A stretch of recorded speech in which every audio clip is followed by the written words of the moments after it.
ಐನಾಪುರದಲ್ಲಿ ಅಭಿವೃದ್ಧಿ ಕಾಮಗಾರಿಗಳಿಗೆ ಭೂಮಿ ಪೂಜೆ. ಮೂಲಭೂತ ಸೌಕರ್ಯ ಅಭಿವೃದ್ಧಿಗೆ ಹೆಚ್ಚಿನ ಅನುದಾನ. ಸಂಸದೆ ಪ್ರಿಯಾಂಕಾ ಜಾರಕಿಹೊಳಿ. ಕಾಗವಾಡ ಮತಕ್ಷೇತ್ರದ ರಸ್ತೆ, ಕುಡಿಯುವ ನೀರು, ಶಾಲಾ ಕಟ್ಟಡ, ಗಟಾರು ನಿರ್ಮಾಣದಂತಹ ಮೂಲಭೂತ ಸೌಕರ್ಯಗಳಿಗೆ ಹೆಚ್ಚಿನ ಒತ್ತು ನೀಡಿ ಹೆಚ್ಚಿನ ಅನುದಾನ ಬಿಡುಗಡೆಗೊಳಿಸುವುದಾಗಿ ಚಿಕ್ಕೋಡಿ ಸಂಸದೆ ಪ್ರಿಯಾಂಕಾ ಜಾರಕಿಹೊಳಿ ತಿಳಿಸಿದ್ದಾರೆ. ಕಾಗವಾಡ ಮತಕ್ಷೇತ್ರ ಟಿಎಸ್ಪಿ ಟ್ರೈಬಲ್ ಸಬ್ ಪ್ಲಾನ್ ಮುಖ್ಯಮಂತ್ರಿಯವರ ಅನುದಾನದಲ್ಲಿ 50 ಲಕ್ಷ ವೆಚ್ಚದಲ್ಲಿ ಪೂಜೆ ಕಾರ್ಯಕ್ರಮವನ್ನು ನಾವು ಹಮ್ಮಿಕೊಂಡಿದ್ವಿ. ಈಗಾಗಲೇ ಪೂಜೆಯಲ್ಲಿ ತಾವೆಲ್ಲರೂ ಸಾಕ್ಷಿಯಾಗಿ ಭಾಗಿಯಾಗಿದ್ದೀರಿ. ಈ ವೇದಿಕೆ ಮುಖಾಂತರ ಎಲ್ಲ ಈ ಭಾಗದ ಮತ ಬಾಂಧವರು ಹಾಗೂ ಎಲ್ಲ ನನ್ನ ಪ್ರೀತಿಯ ಸಹೋದರ ಸಹೋದರಿ, ನಮ್ಮ ಸರ್ಕಾರ ಯಾವತ್ತೂ ಜನರ ಪರವಾಗಿ ಪ್ರತಿಯೊಬ್ಬರಿಗೂ ಮುಟ್ಟಬೇಕಂತ ನಮ್ಮ ಕಾಂಗ್ರೆಸ್ ಪಕ್ಷದ ಗುರಿಯಾಗಿದೆ. ಎಲ್ರಿಗೂ 5 ಗ್ಯಾರಂಟಿಯನ್ನು ಮುಟ್ತಾ ಇದೆ. ಈಗಾಗಲೇ ಯಶಸ್ವಿಯಾಗಿ 3 ವರ್ಷ ನಮ್ಮ ಸರ್ಕಾರ ಪೂರ್ಣಗೊಂಡಿದೆ ರಾಜ್ಯದಲ್ಲಿ. ಇನ್ನು ಮುಂದೆ ಕೂಡ ನಮ್ಗೆ ಯಾವುದೇ ತಮ್ಮ ಭಾಗದ ಅಭಿವೃದ್ಧಿಗಾಗಿ ಯಾವುದೇ ಕಾರ್ಯ ಇದ್ರೂ ನೀರಿಂದಾಗ್ಲಿ, ಗಟಾರದಾಗ್ಲಿ, ರೋಡಿಂದಾಗ್ಲಿ, ನಮ್ಮ ಶಾಲೆಗಳದಾಗ್ಲಿ, ಸ್ಕೂಲಿಂದಾಗ್ಲಿ, ಕಾಲೇಜ್ಗಳಾಗ್ಲಿ ಯಾವುದೇ ರೀತಿಯ ತೊಂದರೆ.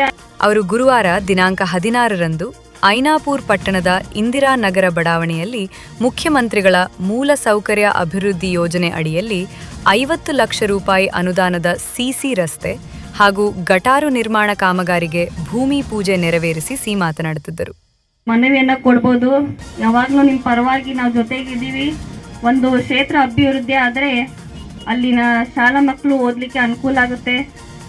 ಬೇಗನೆ ಯಾವುದೇ ಮೆಡಿಕಲ್ ಎಮರ್ಜೆನ್ಸಿ ಬಂದಾಗ ಆಂಬ್ಯುಲೆನ್ಸ್ಗೆ ಹೋಗುವಂತ ಭಾಳ ಸ್ಮೂತಾಗಿ ಹಾಸ್ಪಿಟಲ್ಗೆ ತಲುಪುವಂತಾಗುತ್ತೆ. ಸೊ ಹಾಗಾಗಿ ಅದರ ಉದ್ದೇಶದಿಂದ ತಮ್ಮ ಎಲ್ಲಿ ರೋಡ್ಗಳ ಹದಗೆಟ್ಟಿದ್ದಾವೆ ಅಲ್ಲಿ ದುರಸ್ತಿ ಅದನ್ನು ಒಳ್ಳೆ ರೀತಿಯಿಂದ ಸಿಸಿ ಹಾಗೂ ಡಾಂಬರಿ ಅನೇಕ ರೀತಿಯಲ್ಲಿ ಸ್ಕೀಮ್ಸ್ ಇರ್ತವೆ. ಅದರ ತಕ್ಕಂಗೆ ನಾವು ಅಭಿವೃದ್ಧಿ ಕಾರ್ಯನ ಮಾಡ್ತಾ ಬಂದಿದ್ದೀವಿ, ಮುಂದೆ ಕೂಡ ಮಾಡ್ತೀವಿ.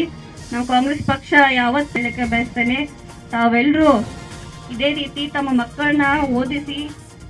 ಎಲ್ಲರೂ ಕೂಡ ಶಾಲಾ ಇಲ್ಲೇ ಇದೆ. ಎಲ್ರಿಗೂ ಕೂಡ ಮುಂದೆ ನಿಮಗೆ ಹೈಸ್ಕೂಲು ಮತ್ತು ಕಾಲೇಜ್ ಬೇಕಾದರೆ ತಮ್ಮ ಮನವಿಯನ್ನು ನಾವು ಕೊಡಿ. ನಾವು ನಮ್ಮ ಗ್ರಾಮಕ್ಕೆ ಒಳ್ಳೆ ಶಿಕ್ಷಣವನ್ನು ತರಲಿಕ್ಕೆ ನಾವು ಕೂಡ ಪ್ರಯತ್ನ ಮಾಡ್ತೀವಿ ಅಂತ ನಾನು ಹೇಳಲಿಕ್ಕೆ ಬಯಸ್ತೇನೆ. ಕಾಂಗ್ರೆಸ್ ಪಕ್ಷವು ಜನರ ಪರವಾಗಿ ಕೆಲಸ ಮಾಡುತ್ತಿದ್ದು ಗ್ಯಾರಂಟಿ ಯೋಜನೆಗಳಿಂದ ಸಾಕಷ್ಟು ಜನರಿಗೆ ಲಾಭವಾಗಿದೆ. ಇದನ್ನು ಇದೇ ರೀತಿ ಮುಂದುವರಿಸಿಕೊಂಡು ಹೋಗುತ್ತೇವೆ. ಡಾಕ್ಟರ್ ಅಂಬೇಡ್ಕರ್ ಅವರು ಎಲ್ಲರಿಗೂ ಸಮಾನ ಹಕ್ಕು ನೀಡಿದ್ದಾರೆ. ತಮ್ಮ ಮಕ್ಕಳಿಗೆ ಒಳ್ಳೆಯ ಶಿಕ್ಷಣ ನೀಡಿ ಸಮಾಜದ ಮುಖ್ಯವಾಹಿನಿಗೆ ತರಬೇಕೆಂದು ಕರೆ ನೀಡಿದರು. ಯಾಕಂದರೆ ಬಾಬಾ ಸಾಹೇಬ್ ಅಂಬೇಡ್ಕರ್ ಅವರು ಎಲ್ರಿಗೂ ಒಂದು ಸಮಾನ ಹಕ್ಕನ್ನು ಕೊಟ್ಟಿದ್ದಾರೆ. ಎಲ್ಲರೂ ಕೂಡ ಪೆನ್ನನ್ನು ಹಿಡ್ಕೊಂಡು ಬರೆಯುವಂಥ ತಾಕತ್ತು ಯಾವುದೂ ಇಲ್ಲ ಈ ದೇಶದಲ್ಲಿ, ಈ ಸಮಾಜದಲ್ಲಿ. ಅದಕ್ಕಾಗಿ ತಮ್ಮ ಮಕ್ಕಳನ್ನು ಓದಿಸಿ ದೊಡ್ಡ ಡಿಗ್ರಿ ಆಗಲಿ, ದೊಡ್ಡ ಪೋಸ್ಟ್ ಹುದ್ದೆಯಲ್ಲಿ ಹೋಗಲಿ ಅಂತ ನಮ್ಮದು ಕೂಡ ಆಸೆ ಇದೆ. ಸೊ ಹಾಗಾಗಿ ಜನಪ್ರತಿನಿಧಿಗಳಾಗಿ ನಮ್ಮದು ಕರ್ತವ್ಯ ತಮ್ಮ ಗ್ರಾಮಕ್ಕೆ ಮೂಲಭೂತ ಸೌಕರ್ಯವನ್ನು ತಂದುಕೊಡುವಂಥದ್ದು.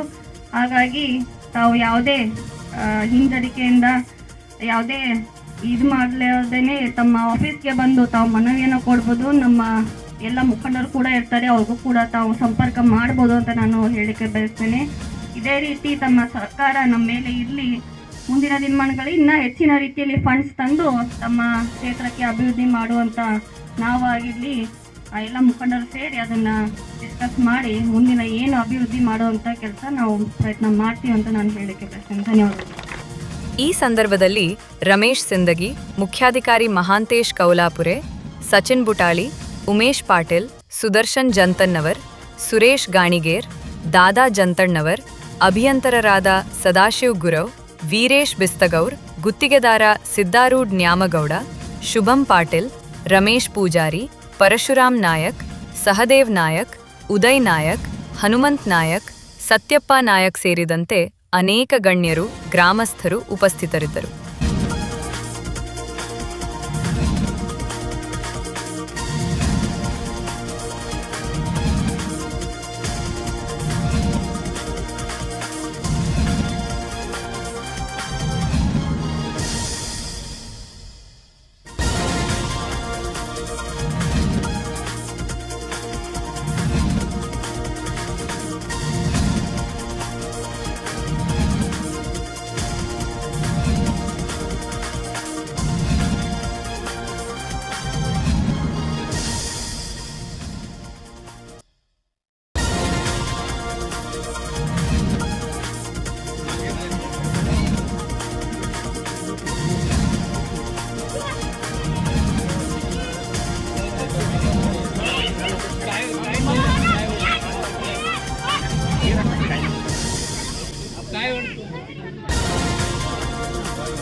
ಪಂಚ್ ನ್ಯೂಸ್ಗಾಗಿ ಐನಾಪುರದಿಂದ ಬಸವರಾಜ್ ತಾರದಾಳೆ.